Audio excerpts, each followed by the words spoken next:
Let's find out, see if the sound has gone completely up the wall. So I have no microphone volume, even though apparently I do. Let's just see if there's anything I can do about that at all. Any better?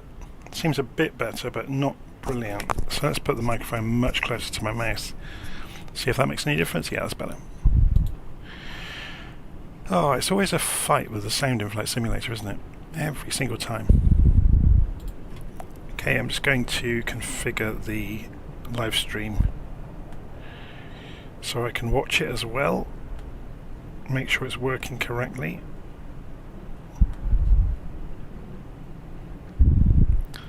So I've just gone and bought the H160, the proper version of it.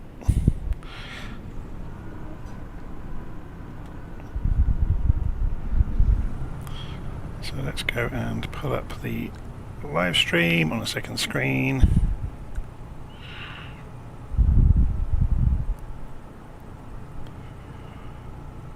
So we have live weather on. So it is a dull grey day in London. So this is going to be interesting. Okay, I haven't got head tracking on just yet because it's actually quicker, although I'm saying that. Let's do it straight away. I was going to say it's quicker to look around without it, but I think it's actually easier with head tracking, to be honest.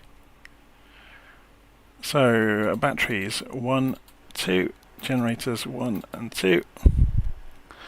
Before we do anything, should we have a look at the loadout? Let's put a bit more fuel in, we want to go a long way.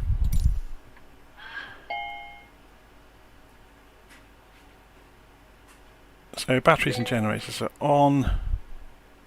The beeping you can hear is the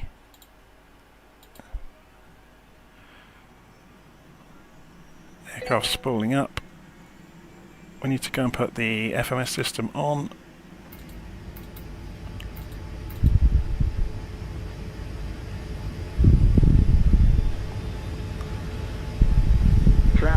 Traffic.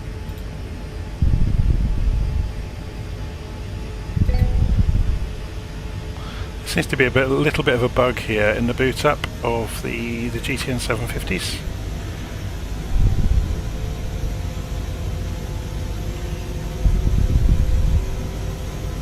And we need the AFCS engaged. Startup test is okay. Let's get LittleNavMap up and running as well. There we go, we are at London City.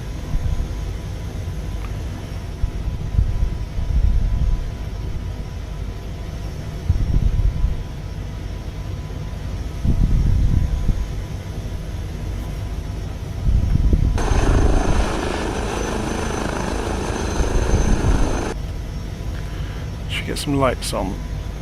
So they're down here, aren't they? Position lights on. Anti-collision lights to... I'm having a bit of a nightmare today with head tracking. There we go.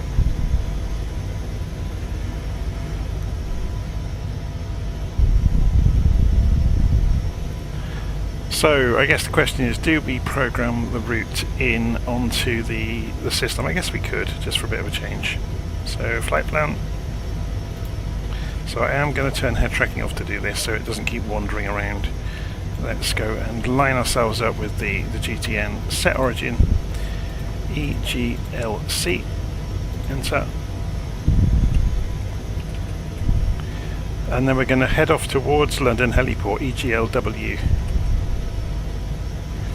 So then insert after EGLW. Enter. Then we're going to head off across country to the Ockham. Is it Ockham or Ockenham? Ockham. VOR, OCK. Insert after. OCK. Enter. Then down to the Midhurst VOR, MID.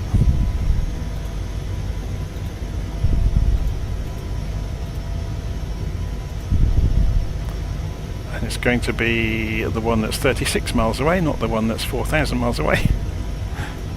And then we're going down to the Goodwood VOR, so GWC,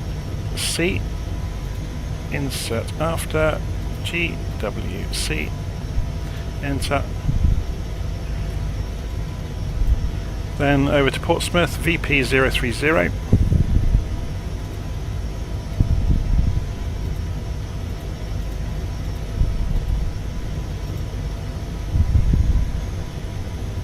It's the one in the United Kingdom. Then over towards, we're going to fly via, or straight over the top of Bournemouth. We're going to follow the coast at that point, down towards Exeter, EGTE.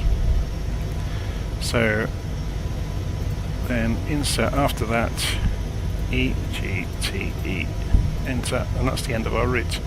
Okay, so come back out of there, go to the map screen, and we can see that on the map now. So put ourselves back in the normal place.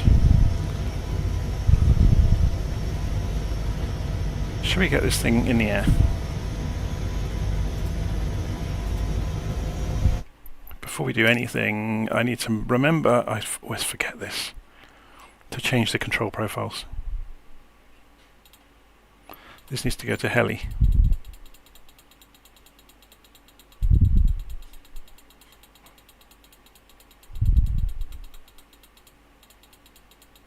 There it was.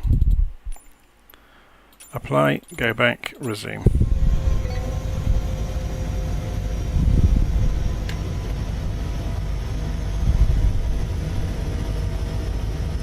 Okay.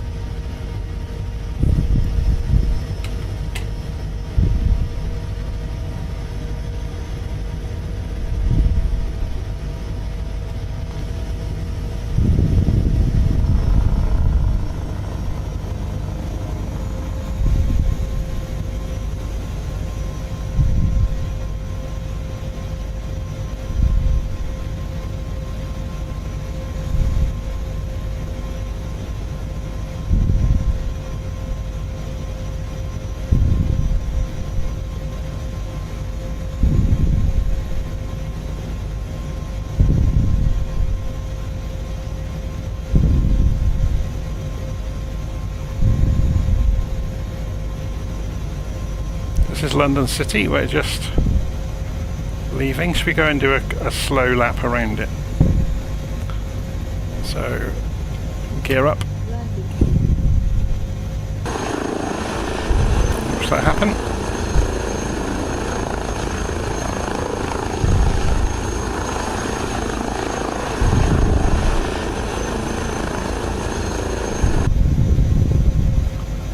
Okay, we'll go slowly around the airfield.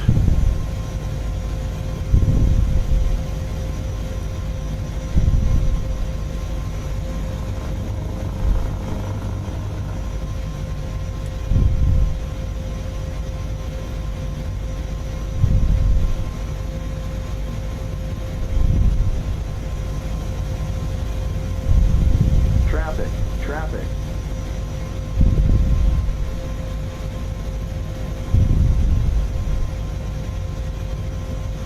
The helicopter is out, so Joe Jones is asking when is it releasing. It's out. I bought it this morning from Hype Performance Group. They've actually got their own downloader now, which is quite cool. So you know, they've got their own software management tool.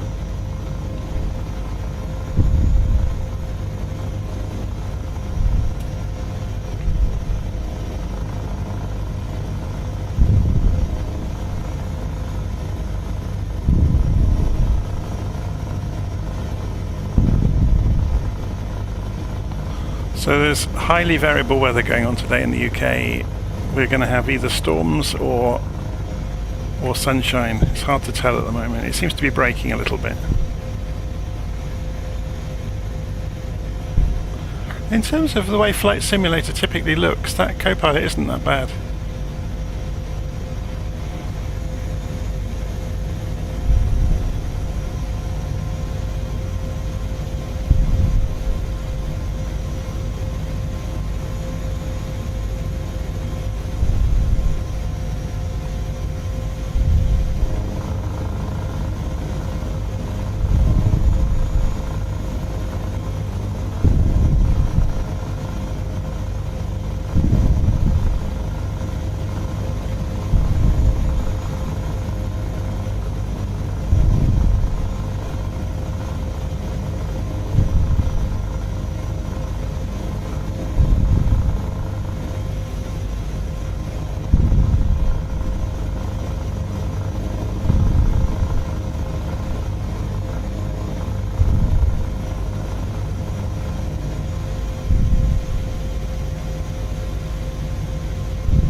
So if we follow the Thames down to the first place we're going,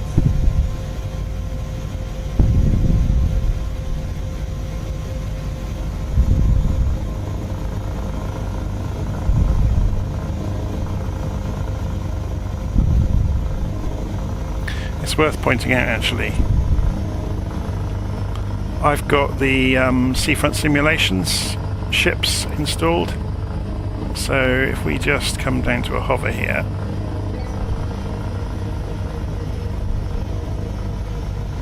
let's go and have a closer look at some of these.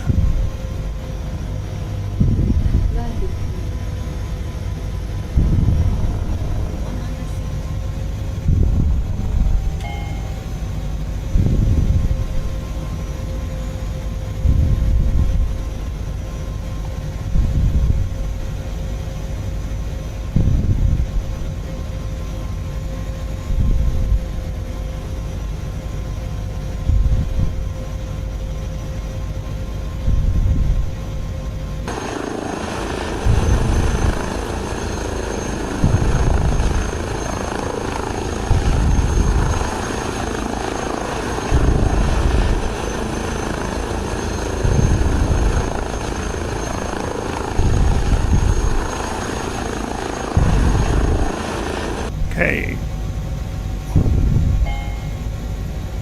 let's go back on our way, shall we? So here's the O2 Arena.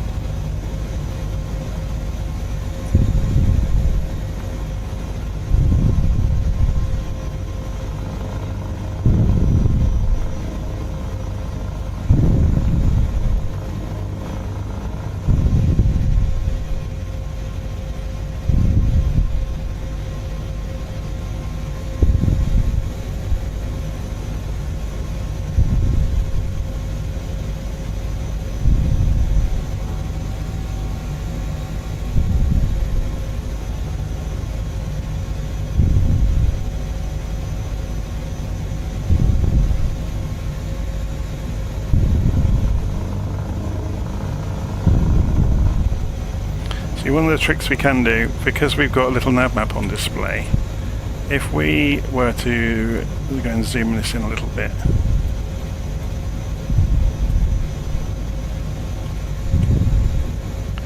oh, I thought we got the zoom level here, maybe we don't. Oh, it's down the bottom.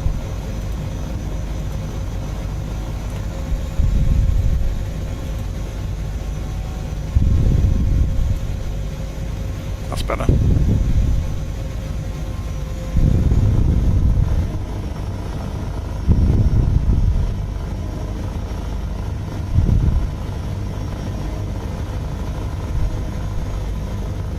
Sim is just frozen, hopefully it will release in a few moments.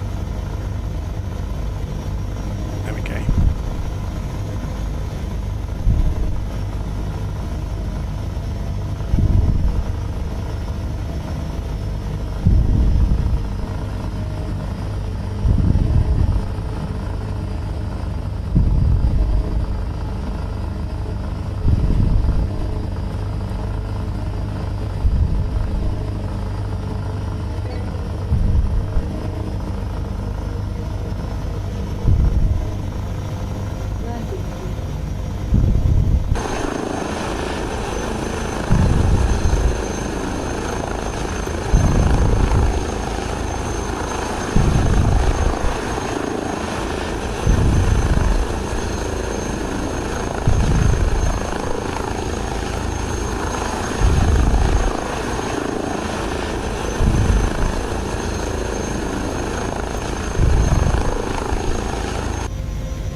Okay, I'm just moving the microphone.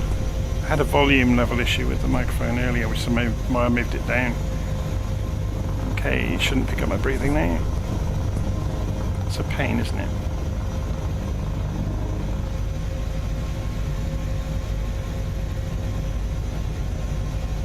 It's better.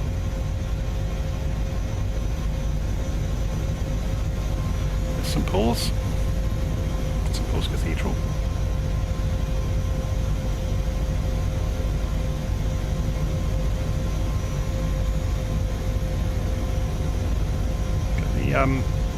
telecom tower directly in front of us.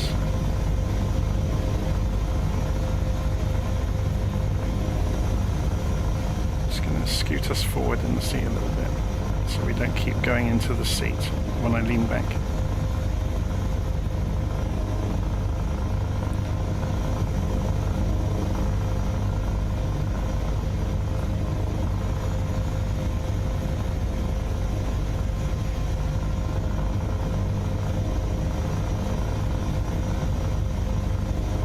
Millennium Wheel and Westminster just coming up.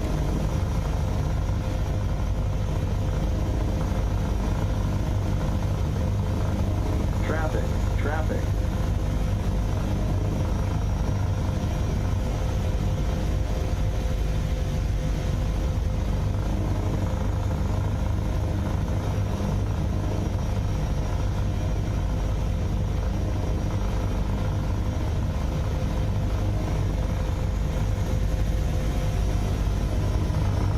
Houses of Parliament.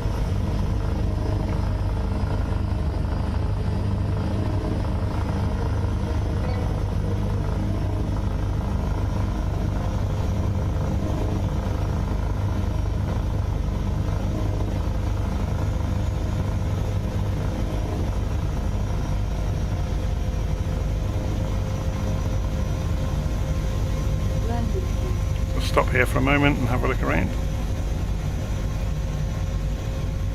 Westminster Bridge just down there. It's Big Ben, or the clock tower. Big Ben is the bell.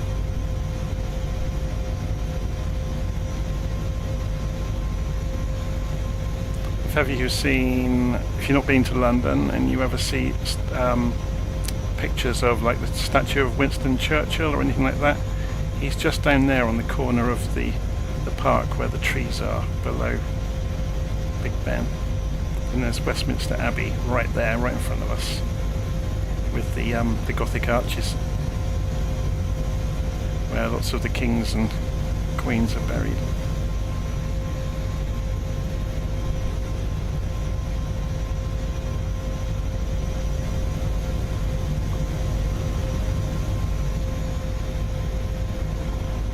Okay, so we'll carry on our way. Follow the river.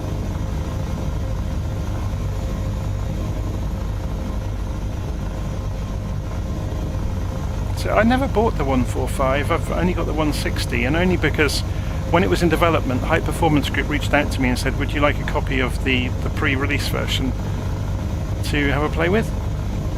And I said, yes, please, thank you very much. And then, of course, as soon as it came out, I thought, right, I'm going to pay them back for that, so I went and actually bought from their website the H160.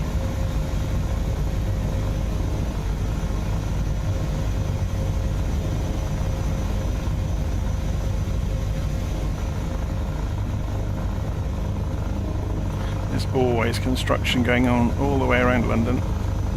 It's a busy place.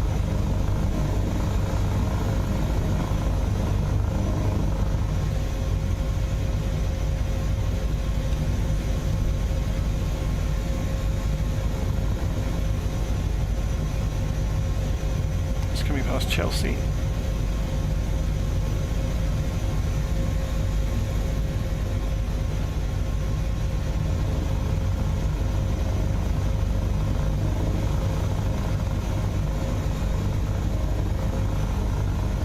Okay, so there's an airport down here, the London Heliport. You can see it directly below us. Let's go and drop down to it. Traffic, traffic.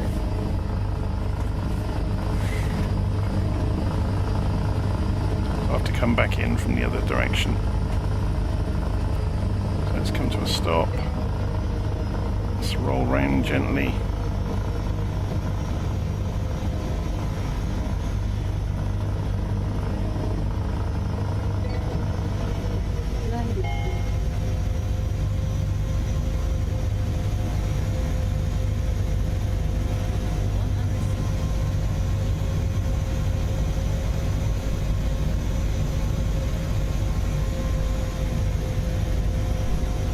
I'm not actually going to land here, I'm just having a nose at it. I've never looked at it before, to be honest. could just drop it down there, but we're not going to. We haven't got the wheels down.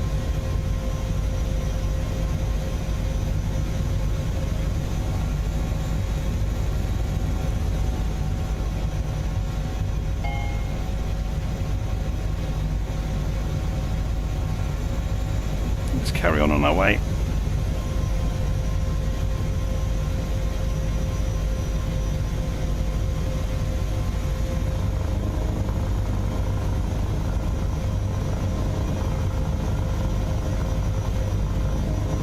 So we're going to go cross country at this point.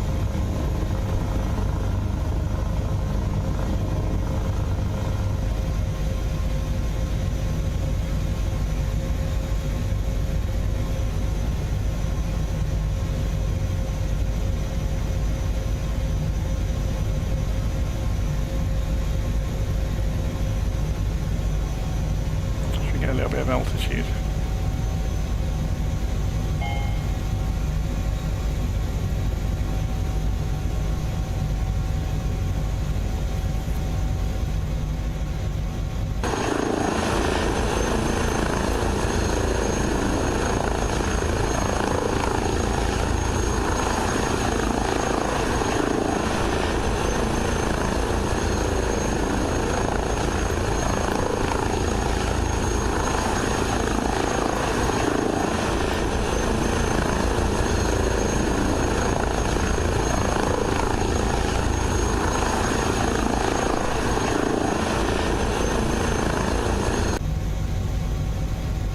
We have some passengers. We do have a full complement of passengers for the day. No pressure. So one of the nice things about this helicopter is we can say, come in here, click on the clock. We can say we want to go, hold the altitude, hold the heading, and hold the indicated airspeed, and it will do exactly that. And it will keep flying out in a straight line for us now. And this is modern avionics for you.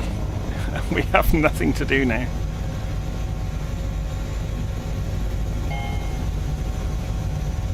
It will go to, I think, 120 knots is usually marked. Yeah, you can go, it's looking for a target airspeed of 120.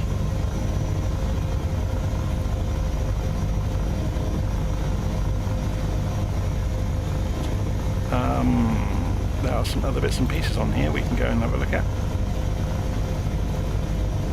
So we look on aircraft.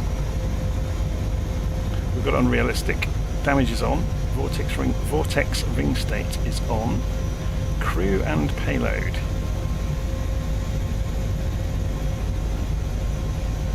So obviously you can influence who's sat in the back.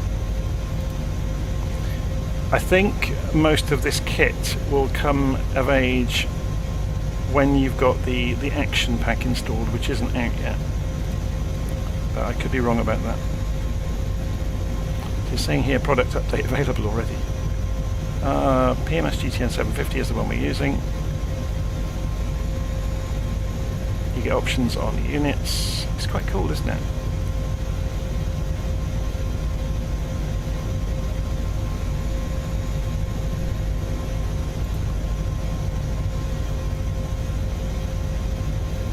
As you saw earlier, whoops, didn't mean to do that.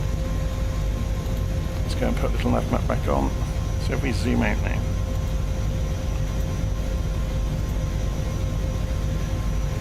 going out towards the Ockham VOR. So somewhere around here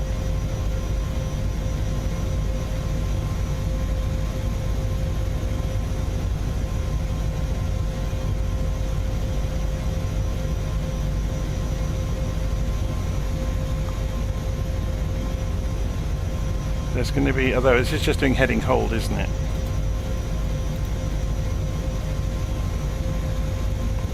If I do navigation mode, presumably it's going to, because it's in GPS mode, I'm just looking for the CDI mode to see how it's doing it.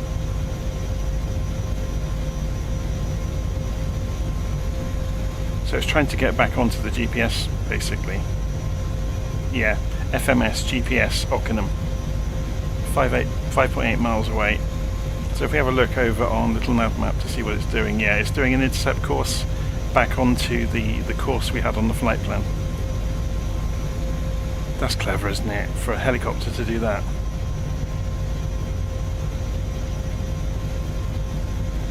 Very, very clever.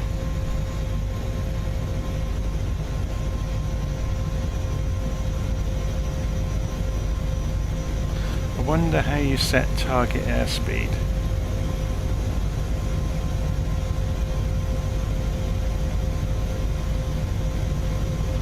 That'll be one to read the book for, won't it?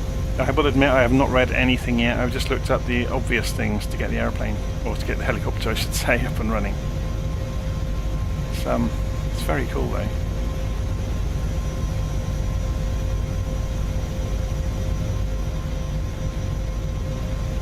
Let's press F and F12.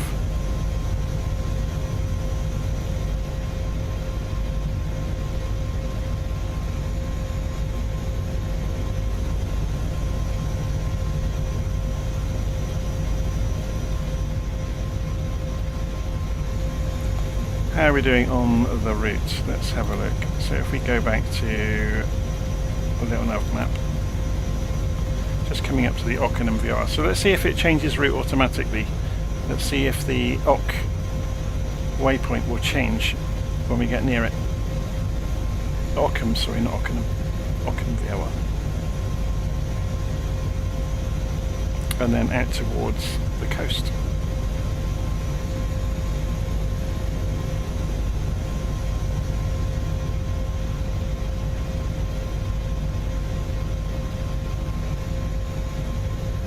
It is fascinating just to look around, isn't it?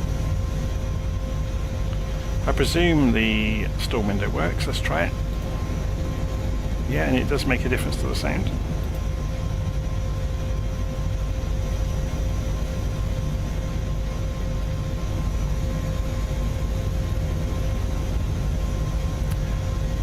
So somebody is telling me there is an IAS knob.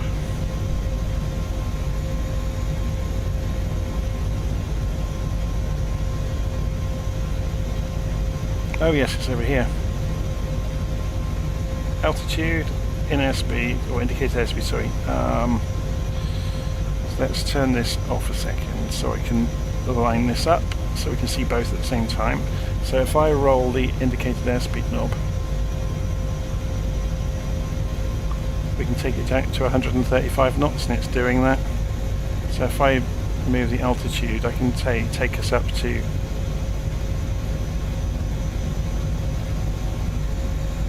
2,500 feet, and it's doing it. That's just crazy for a helicopter to be that clever, isn't it? So what was the... It's changing course now at Ockham. So the other knob down, CRHT. I'd have to look that one up, unless anybody knows.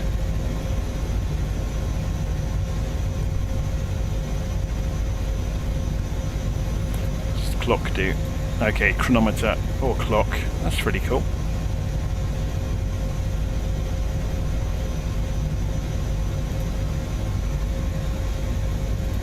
What is DA? I'm not going to try these things. I don't know what they're doing. Barometric pressure is obvious, but the others aren't so obvious.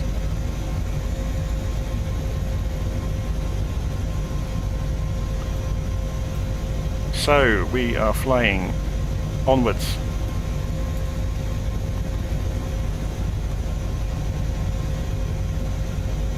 Okay.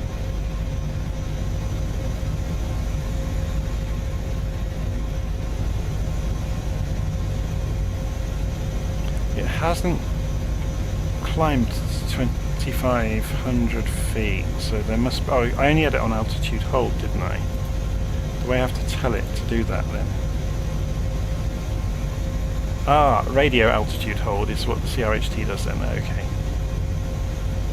Altitude acquire. Engage. So now it's going to climb to 2,500. There it goes.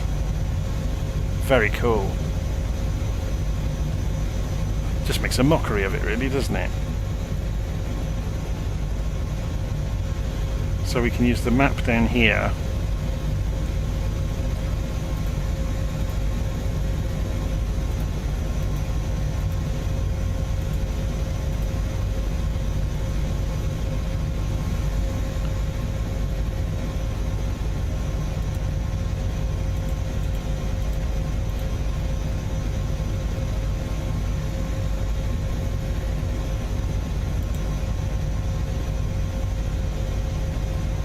And that gives, let's just do this without the head tracking for a moment so we can zoom in on this and show you properly.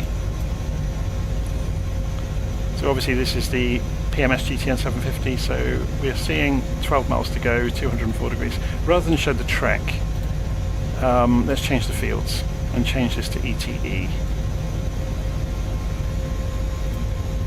Estimated time arrival at waypoint, no, time to waypoint. That's better.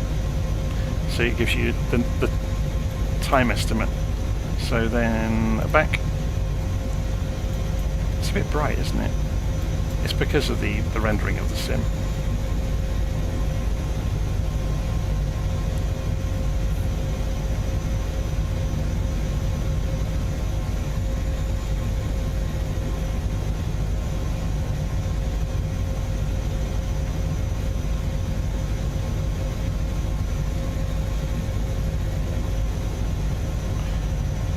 Jonathan Davis says, you've helped me so much with my flying, however I still land like a falling stone. It's practice circuits, it's just practice. All flying is practice.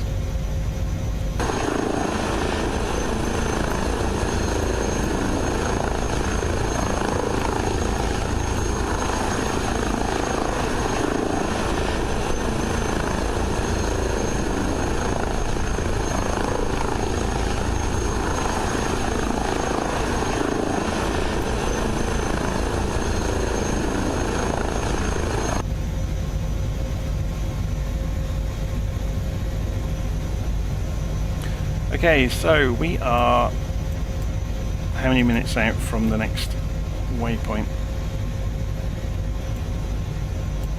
ETE 4:35, just about enough time for me to go make a coffee. So I'm going to do exactly that. So I'm going to go and put it on the outside view.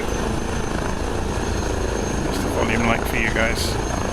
Okay, so I'm competing with it, but I am beating it. Okay. I'm going to make a coffee. I'll be back in a few minutes.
Alright, so I'm back.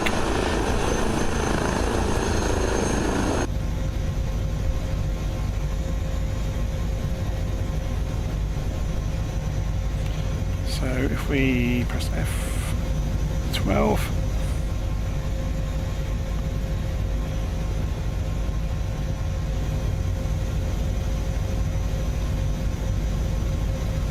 I love the way the autopilot works on this. It's very cool. So if we click the... Somebody was saying if you click this... Oh, it does the same thing then, okay. So in terms of documents, presumably this is a folder with PDFs in it.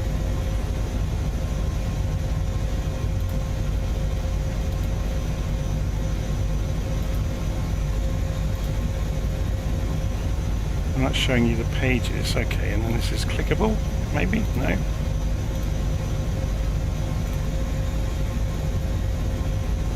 Interesting.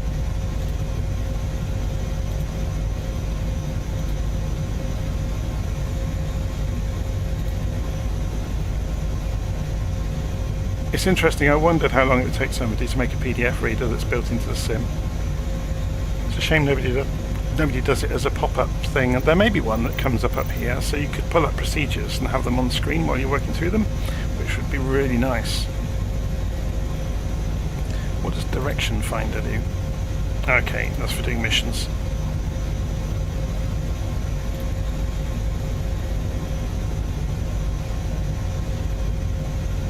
Very good. Okay, so what's on the estimated time en route? 25 seconds until we get to the next waypoint. And then we're on towards Goodwood.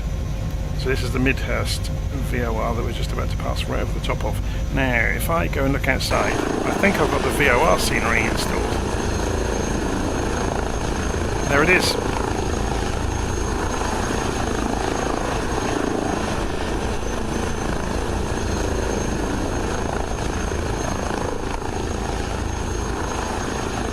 Except it's not rendering it for some bizarre reason. Oh, you can sort of just about see some wires down there.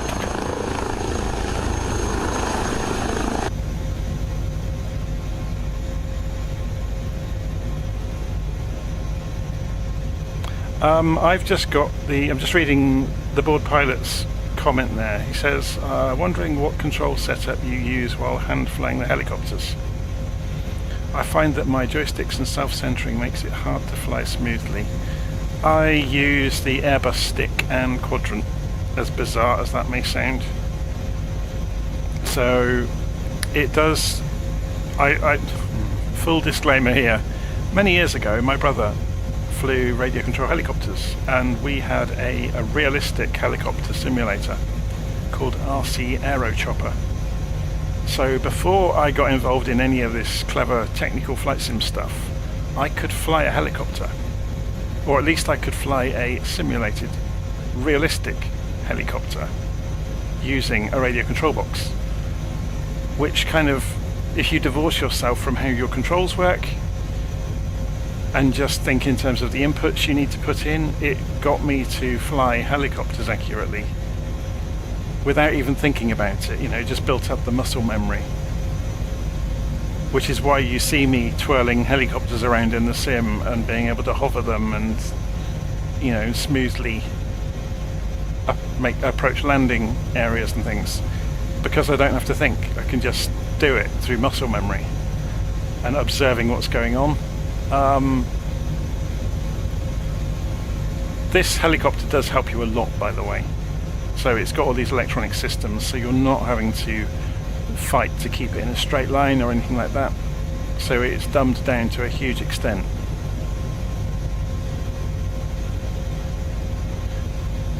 But yeah, all I would say is you need to get to a point with the controls you've got. People seem to be obsessed with configuring their controls to make an airplane easy to fly. I tend to work the other way around, and I moderate the way I'm operating the controls rather than fiddle with the aeroplane to dumb it down or to soften it in any way. I think the only plane I have ever meddled with a lot was the what was it called? There's a twin engine thing that's based on the Banderanti. It's a shortened aeroplane, and in the early versions of that aircraft it was very pitch sensitive, and I ended up softening out the curves on the elevators for it. But then they corrected it with the next version, so I was able to not bother with that mapping again. But it was, you know, it was oversensitive to the point of being unflyable.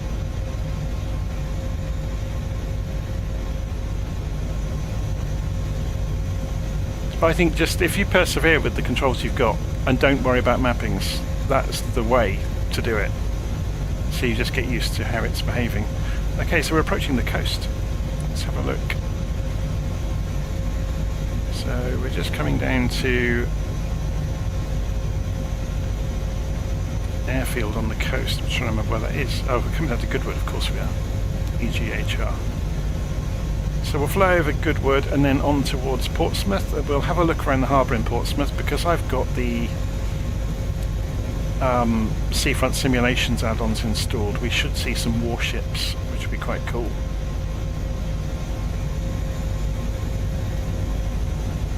This doesn't feel right, flying a helicopter with it on autopilot, just flying along following GPS routes. This is craziness.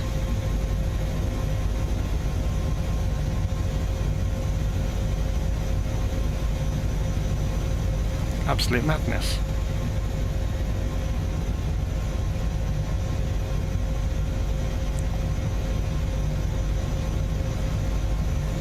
I'm just going to take the headset off a second so I can have a swig of my coffee.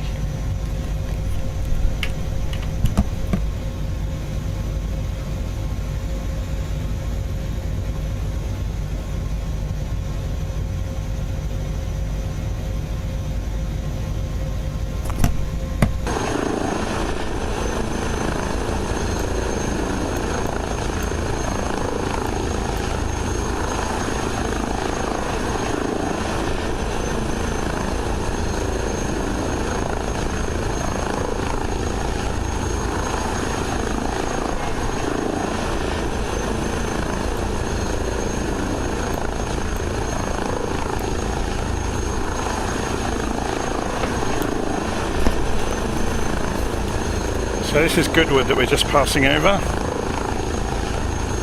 So you can see there's the main strait with all the buildings.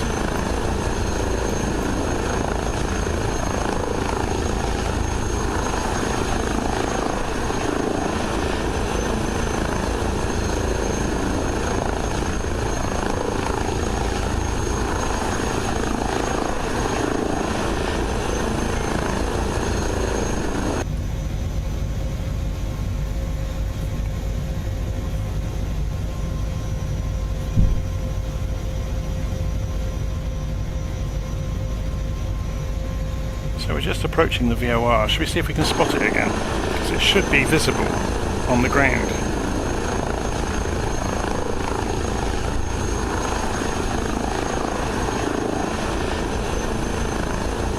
Oh, sorry, this is Goodwood. But what was that one then? If we just passed...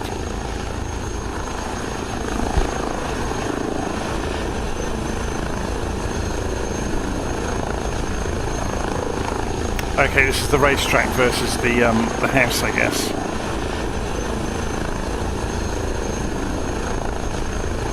So we just passed over the VOR, which it must be on the corner of the airfield somewhere.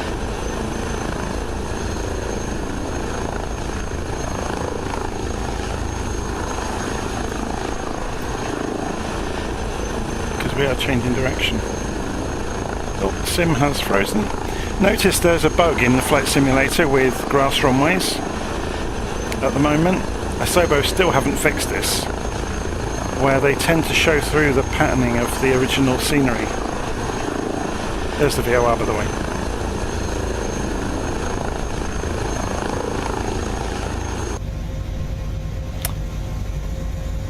Okay, so we're on our way down towards Portsmouth now.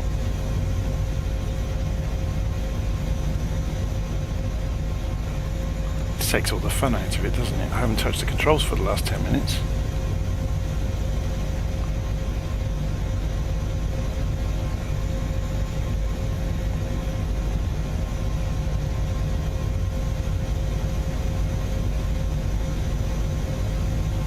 I guess we ought to prepare to get some lights on in the cabin soon. The interior lights were down here, weren't they?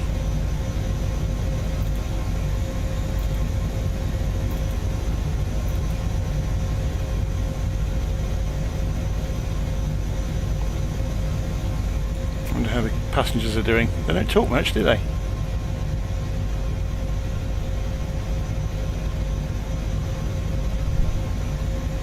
She's looking where we're going, the others aren't. They're all busy looking at their map. He doesn't look very trustworthy, does he? Talking to nobody. It's probably horrifying the rest of the passengers. How are we doing? About a quarter of the way over towards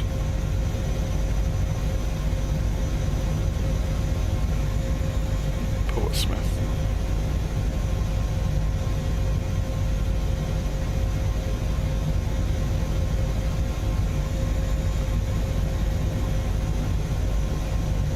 So if we go off that and switch this on, we can see where we are.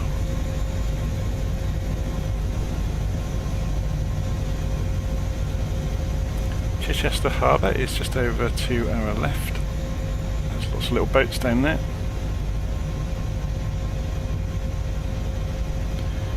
Should we annoy the co-pilot? See, this is the seafront simulations add-on doing its work to put the boats in place where they should be.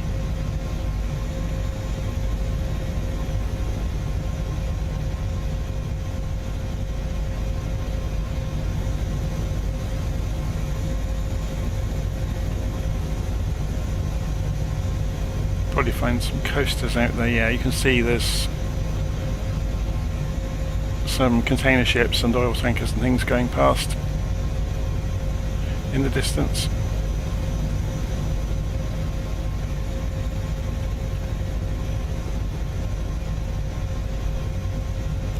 And I am really putting the sim through its paces, aren't I? Causing it to render in all directions at quite some distance, and it doesn't like it.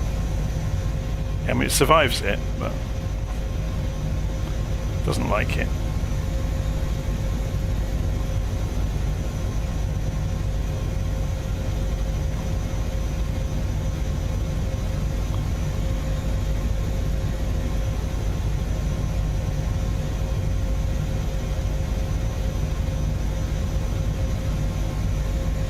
So this is Hailing Island that we're just about to pass over the top of, and it has a yacht club apparently down there. There's lots of boats moored or at anchor along here. Look,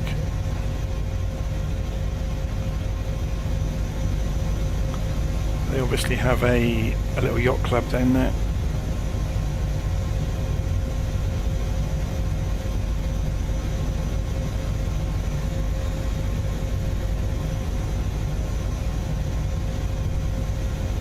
So we should see some warships over here.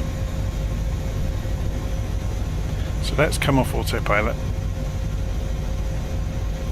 I wonder if I can disengage with... Let's try it. No, the normal disengage button doesn't do anything.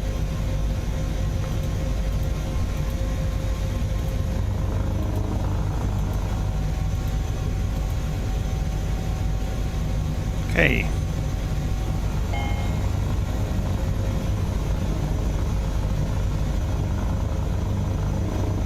There's an aircraft carrier you can see over here with the twin towers on the deck. Even from this distance you can see it is. So we'll come in through the back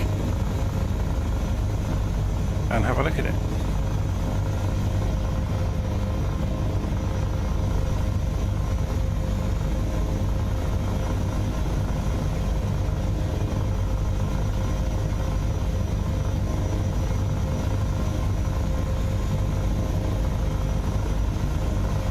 Just dropping down to a lower altitude so we get to have a nose around more easily. It's a yacht in the estuary. Lots and lots of boats over just inside the inlet there.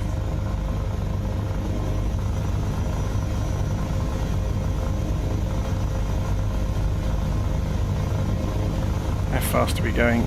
Oh, we're creeping up on the speed, 150 knots nearly. This helicopter is so fast.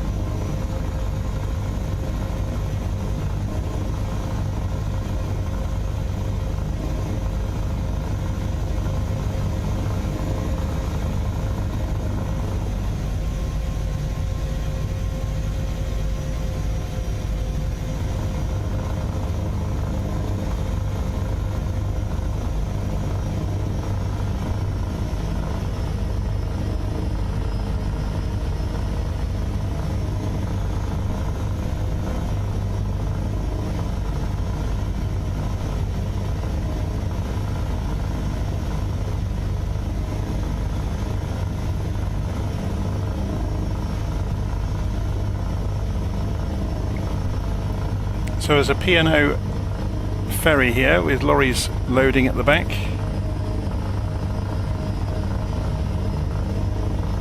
A couple of warships directly in front of us.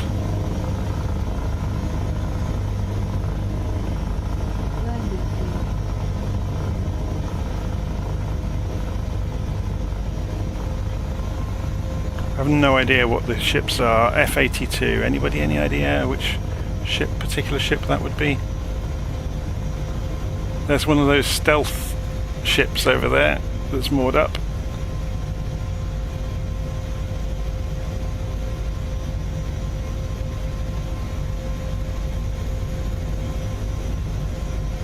And here's the sister ship to the Elizabeth, isn't it? That's in construction. Or under construction.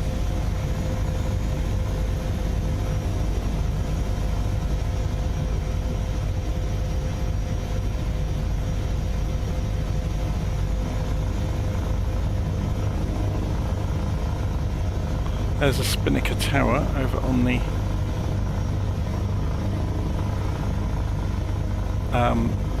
in there. Oh, there's the HMS Victory. I'd forgotten that was here.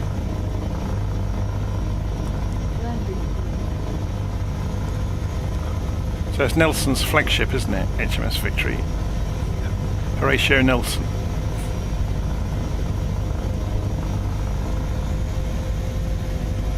Very cool. And inside the oval building there is the Mary Rose, which was Henry Tudor's flagship, which sank and was, I remember when I was at junior school, there was a huge project to raise it from the seabed, and you can go visit it if you go and look online. It's a Tudor era battleship basically, or what's left of it.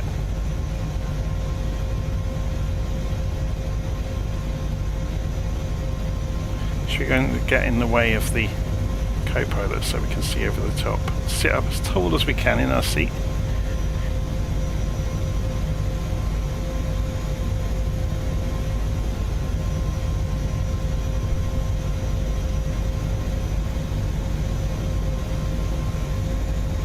So, over the other side is a harbour. Should we go and ruin everybody's afternoon and do a low pass of the sailing boats?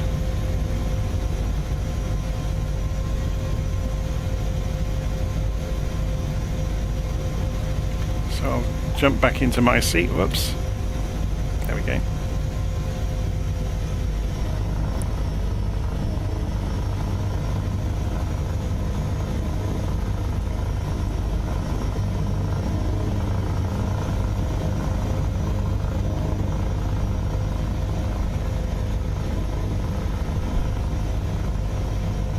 A few catamarans, a lot of day boats, a couple of yachts.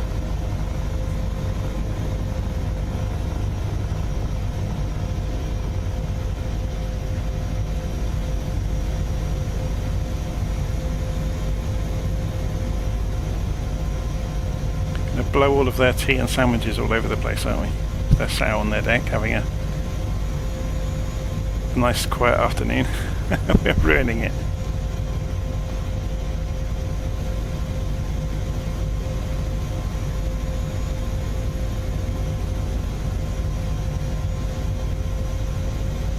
Okay, let's go on down the coast then.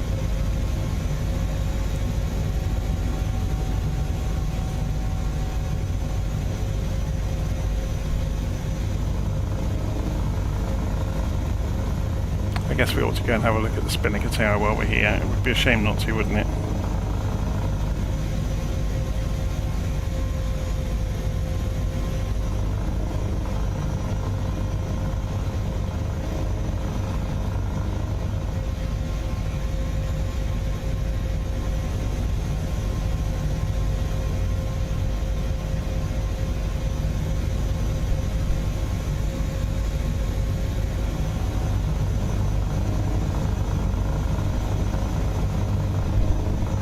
So that's the Isle of Wight directly in front of us.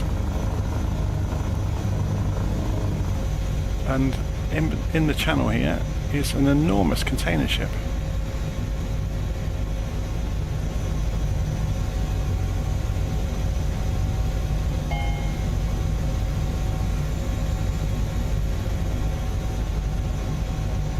So we're going to go back to our pre-programmed route.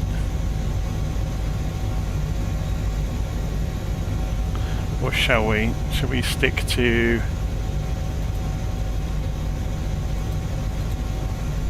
Oops, wrong button.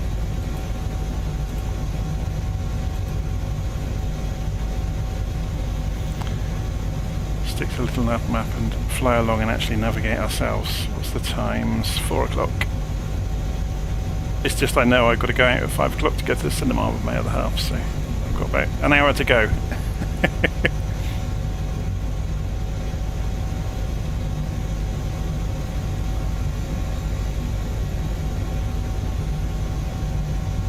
So the airfield we're just passing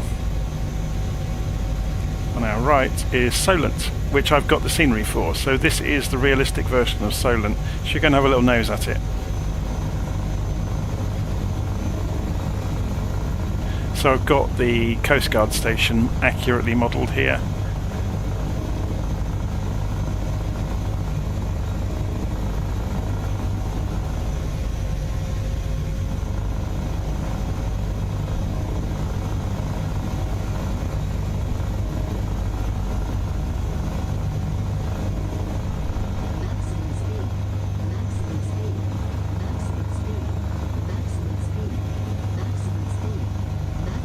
Just over speeding the helicopter. No, nothing to see here. Nobody noticed.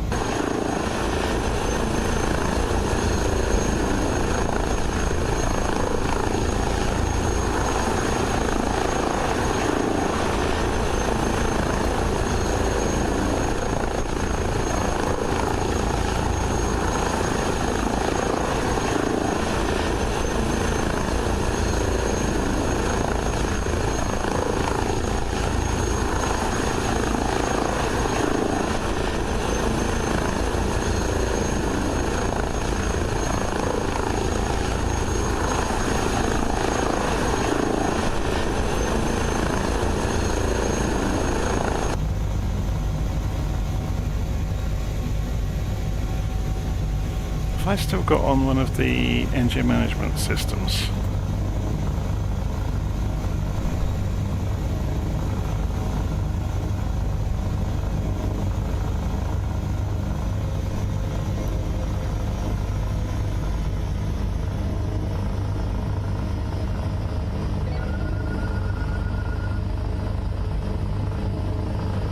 Just over talking the blades. Nothing to see yet. Just don't tell the insurance company, hey?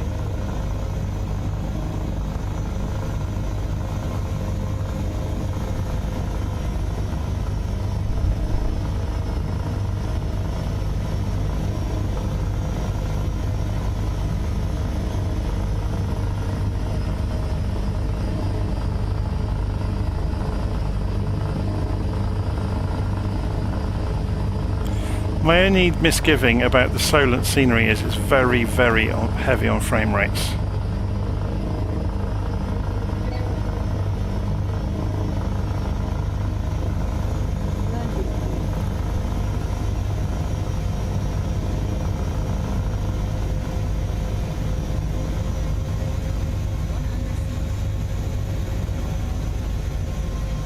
The only reason I wanted to come down here is to show you the Coast Guard helicopter that's parked here. Caution, terrain.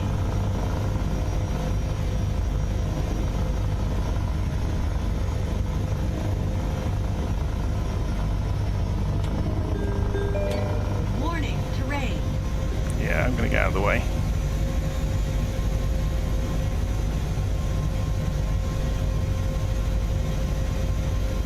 But yeah, it's ridiculously detailed. Look, all the buildings, the inside of the rooms is there, the cafe is there, it's ridiculous. Houses nearby, play parks. It's crazy. The beach has been modelled.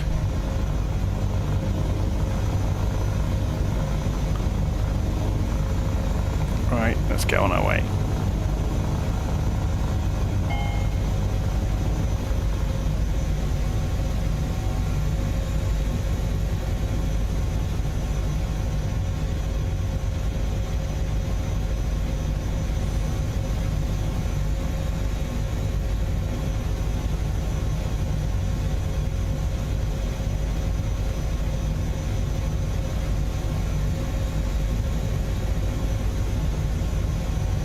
So,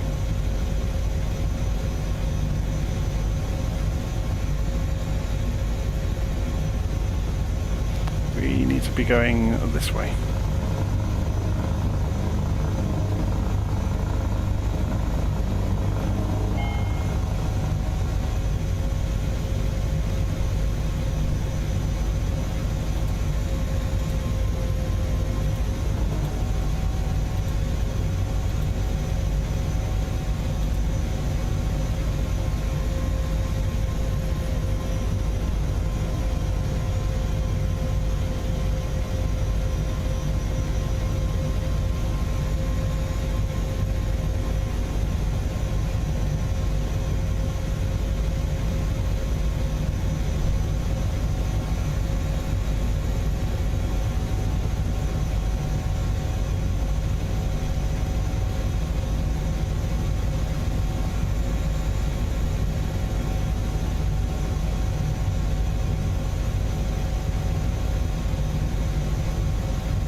Okay.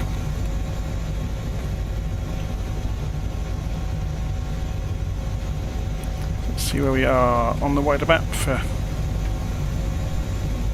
bit of interest. So we're just coming up the side of the Solent towards Leamington, Bournemouth. As soon as we get nearer to the track, we'll go and engage nav mode. You can see the CDI is just coming in here on the HSI. It's got kind of got this fancy 3D HSI, which is quite cool. So what does this do? FMS. Very cool. So it shows you how far to your destination. And this will show the same thing basically, so it's nav 1, nav 2 I guess.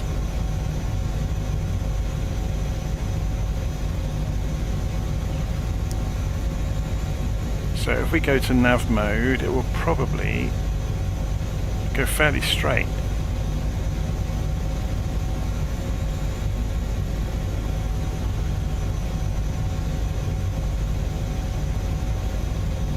It's not climbing to altitude, is it? Is it because it went into vertical speed mode there? So if we go altitude acquire,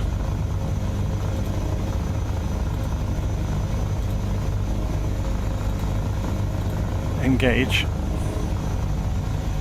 so it should start climbing.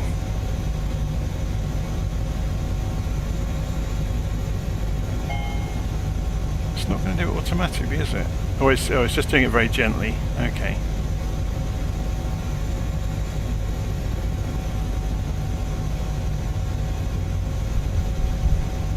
No, it's going to hold at the altitude we're at. What's going wrong? Do I get to set the vertical speed?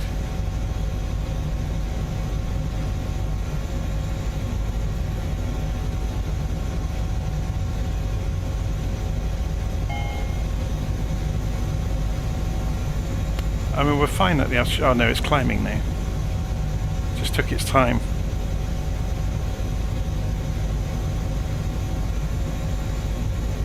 I wonder, this is starting to complain. I wonder if I'm just going too fast. The torque is too high. Okay, let's turn the indicated airspeed down.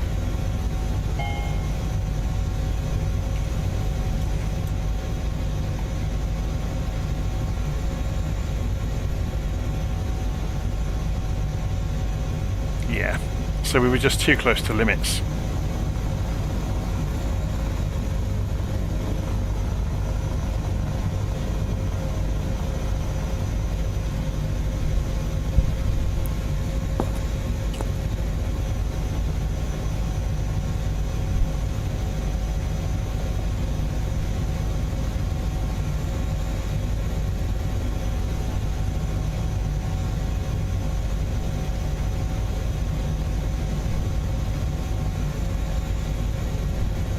Alt A crossing.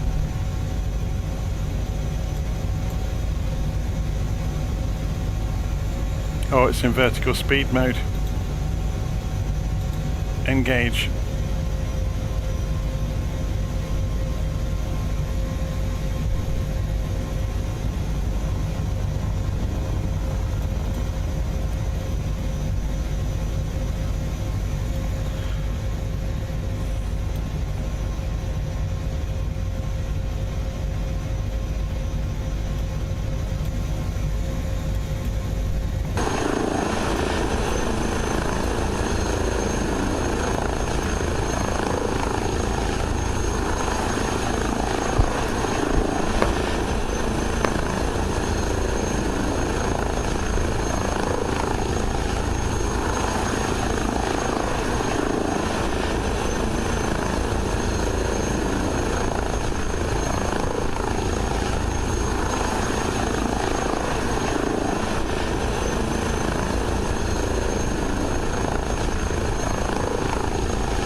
Wonder if you can play any games with this, with things like if I pressed the right Alt key and click on that. Oh, very cool. So I could then make this smaller, then go end, and you get a view of LittleNavMap.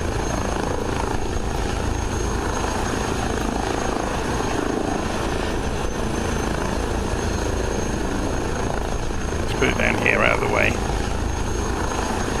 That's cool, isn't it?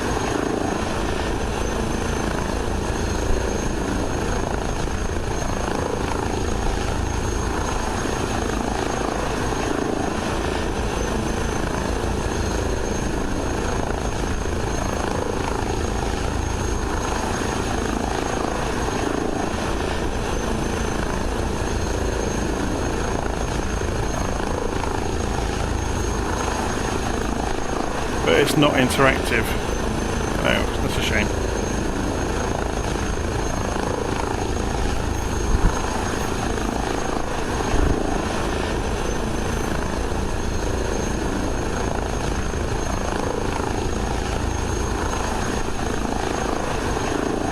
So let's put that back in the aircraft. If we look inside, how are we doing on fuel? 600 kilograms left, we've got loads.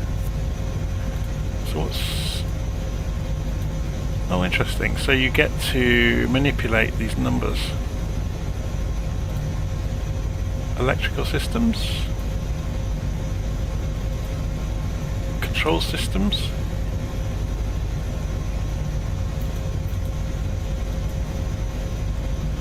very good. Hydraulics. My word. That's the fuel. So it's nothing if not fully featured.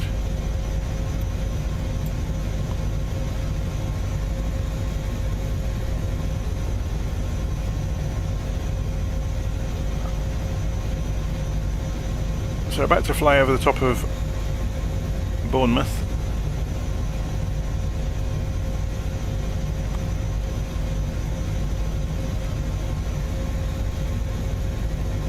The weather's cleared up quite a lot, although there are some showers around. Like you can see, this strip of cloud is dumping itself on nearby villages.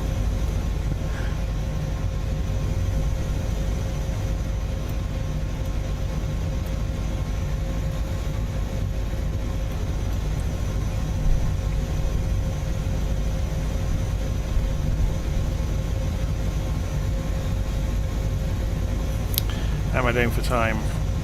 16:17. I could put the clock up here, couldn't I?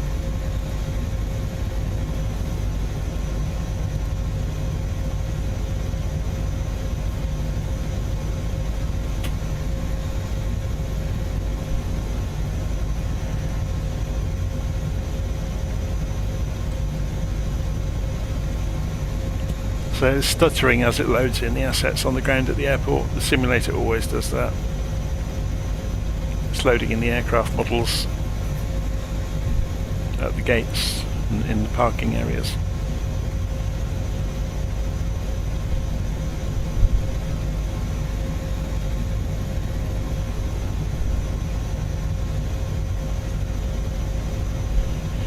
So let's turn the head tracking on, and we can have a scoot forwards and have a nose at Bournemouth Airport as we fly over.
Wondering if we might cut this a little bit shorter. It's quite a long stretch down to Exeter, isn't it?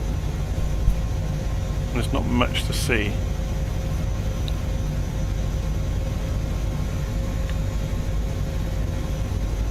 Although I suppose for people that live along this part of the world, they might like to see it. I'll leave it on the outside view, cut my microphone off for a bit, and just enjoy the scenery.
Okay, we're getting a bit closer to Exeter now. As you can see, the glare isn't so bad now.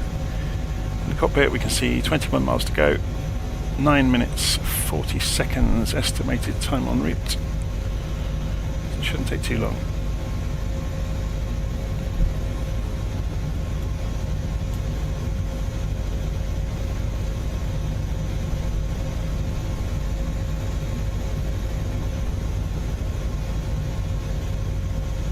Just coming past Charmouth and Lyme Regis. So Lyme Regis, famously, if you're not aware, in the UK is where the first dinosaurs were discovered in the world, or in Western history anyway. A lady called Mary Anning. She's also the origin of the, certainly in the UK, of the nursery rhyme, she sells seashells by the seashore. She dug several plesiosaurs and ichthyosaurs, as they are now known, out of the cliff faces at Lyme Regis. Naming of dinosaurs and most of the the core types of dinosaur that were discovered back in the day, I think it's down to a guy called Richard Owen, who was the specialist who, I guess, he was involved in the founding of the Natural History Museum in London as well. He was part of the Royal Society.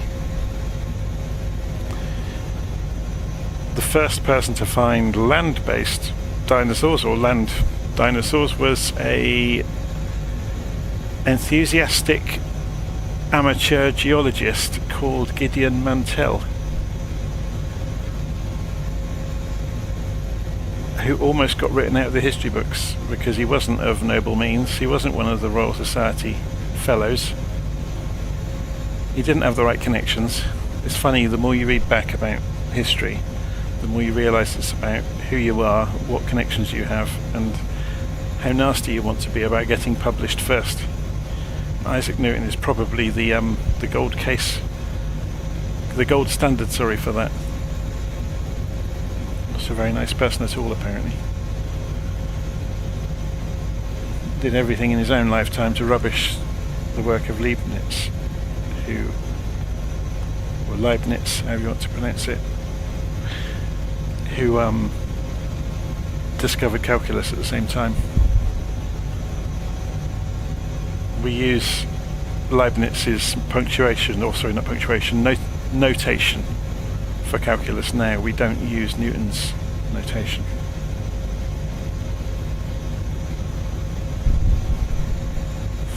Okay, so we're about 20 miles out, 18 miles out, something like that. We can see you can see the feathers appearing for Exeter. So if you look down, 14 even. We're a lot closer than I thought. So we're getting there. Once we get the airport in sight, we'll prepare to land, set the helicopter down, and then I'm off to the cinema.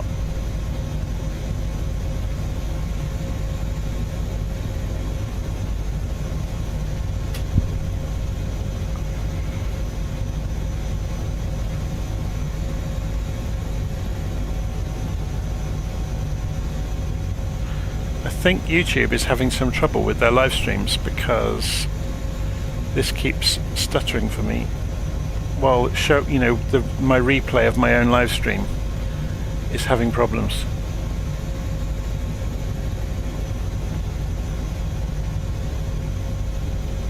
Hopefully it will sort itself out for playback at a later time.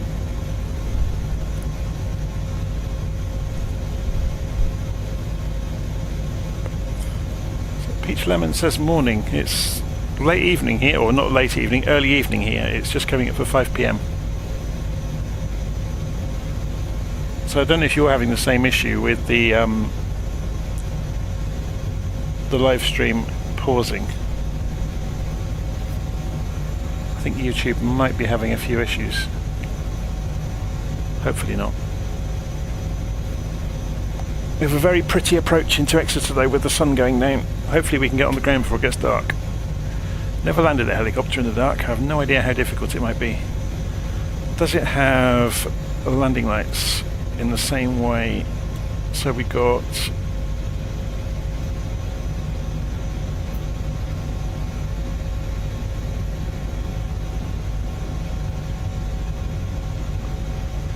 signs are on, anti-collision are white.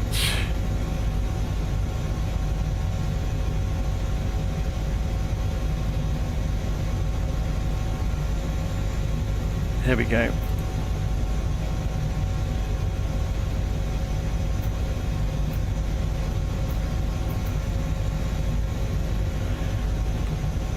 Let's have a look at this from outside.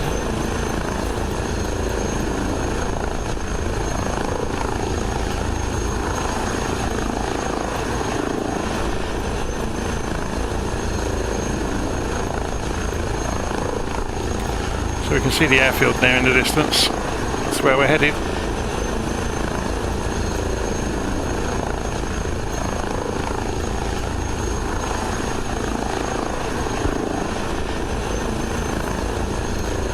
Peach Lemon is saying that the H160 looks like a high quality product. Yes, it certainly is. It's very, very good. I'm massively impressed with it. So let's get the head tracking working before we get near the airfield. So we have half a hope of getting this down. So at the moment I've got the autopilot on. And yes, this helicopter has an autopilot if you didn't see the start of the stream. Let's switch it all back off now. So we have control, hands on is showing on the controls. We'll pull LittleNavMap back up on the display. Get comfortable in my seat. The co-pilot lady isn't very happy with me. She hasn't been the whole way so far.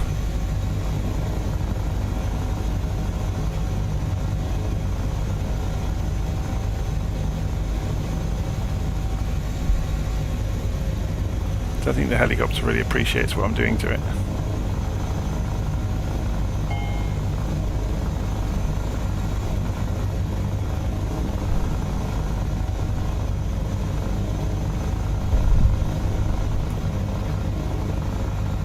It's very, very windy out there.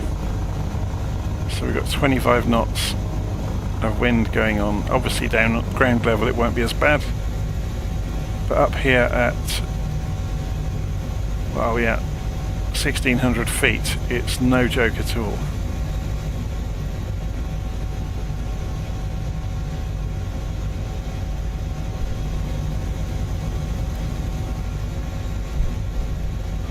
The helicopter's history and geography stream. It's turning into that, isn't it? Keeping people entertained during a boring leg, talking about history. And there's a fascinating book on about Mary Anning that we were talking about a few minutes ago, and Gideon Mantell and Richard Owen. There's a fascinating book by Deborah Cadbury called The Dinosaur Hunters, I think it's called. There's about a lot of those early days and the political machinations that went on, because obviously it caused absolute mayhem with the church.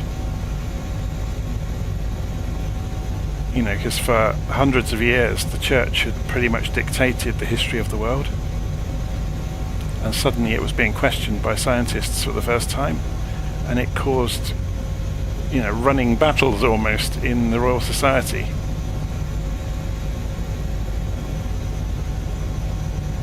Okay, we'll stay away from the main runway, hey. So this is Exeter we're just approaching. So ideally we want to be the other side though.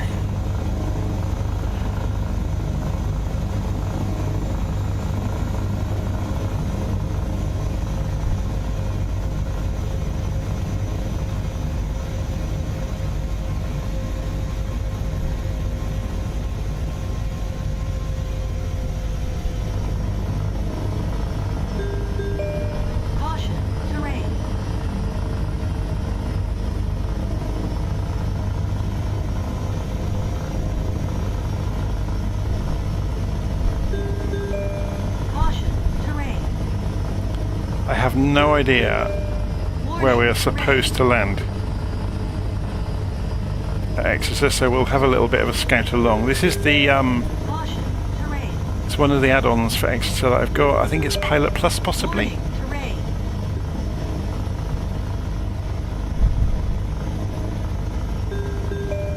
Caution. Terrain. Should we do this from outside so you get to see it a bit better?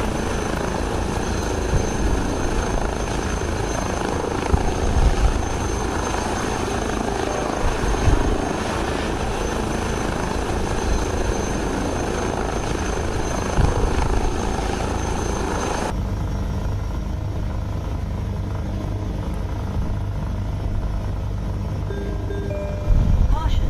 Terrain.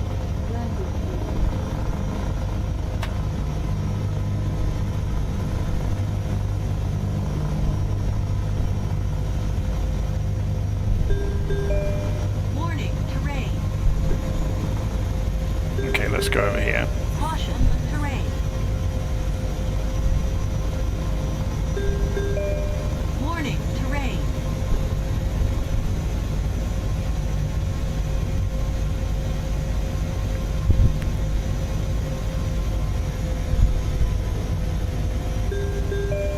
Caution. Terrain.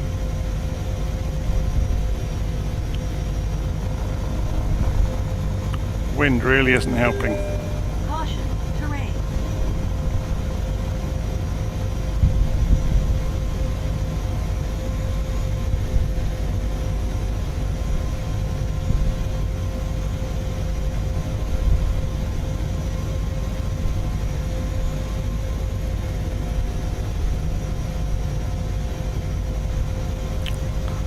Wind is terrible. As soon as you get in the shelter of the building, which I guess is realistic, it becomes a bit of a scrap to keep it straight.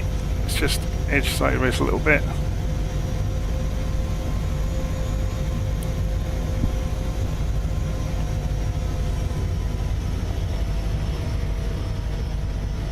Okay, so we can finally turn the engines off.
Tablet has stayed on. That's quite amusing, isn't it? I think we can just switch it off by clicking the hinge, which turns the screen off. And let the passengers out. We'll have to go and scoot through them, I guess, to do this. Excuse me. If you were to all go and actually pay any attention to me, yeah, I can't actually get to the seat while he's sat there, which is really clever of him.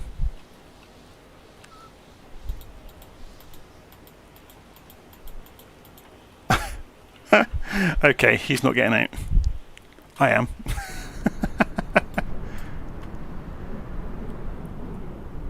There you go.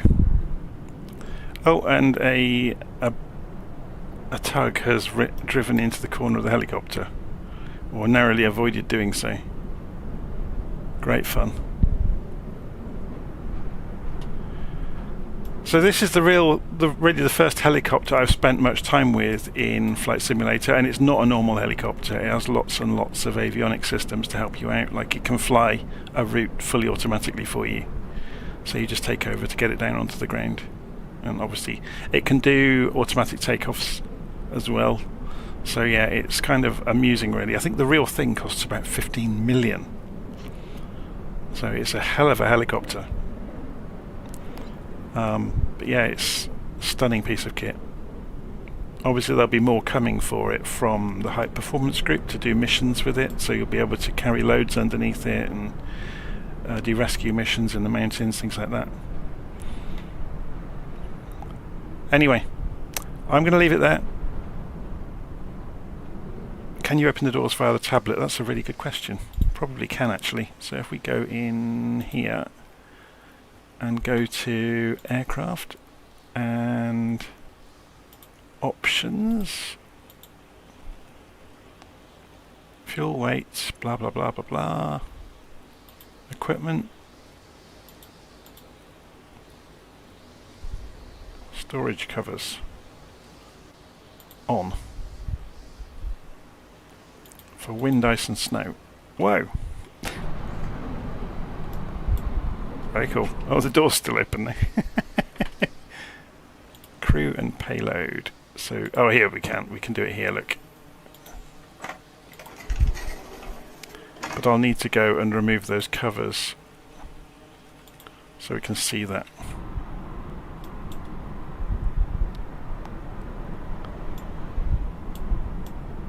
Oh, that side didn't open. Why is that then? Maybe you can only open one side at a time. Or maybe I just clicked twice on it by accident. Yeah. There you go. What joystick am I using? I'm using the Airbus stick and throttle quadrant. So nothing special needed. We had a long talk about that during the flight actually. I don't tend to trim aeroplanes too much in terms of sensitivities or anything. I just get them functionally working and then get used to them, basically.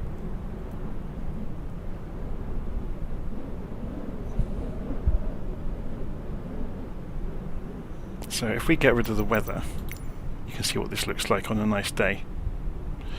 So get rid of the weather and put this on.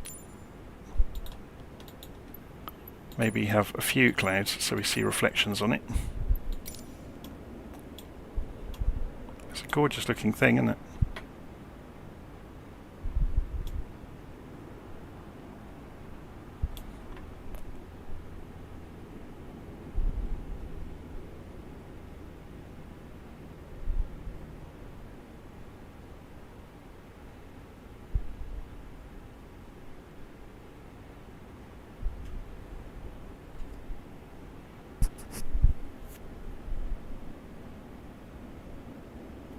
Well, the Cytec Yoken quadrant isn't so different than what I'm using. I'm using, you know, the Airbus quadrant from Thrustmaster and the Airbus stick. So it's not a helicopter kit by any means. But this helicopter helps you a lot anyway because it has various systems on board. Anyway, I'm calling it a day there because I have to go out. I'll see you all again soon.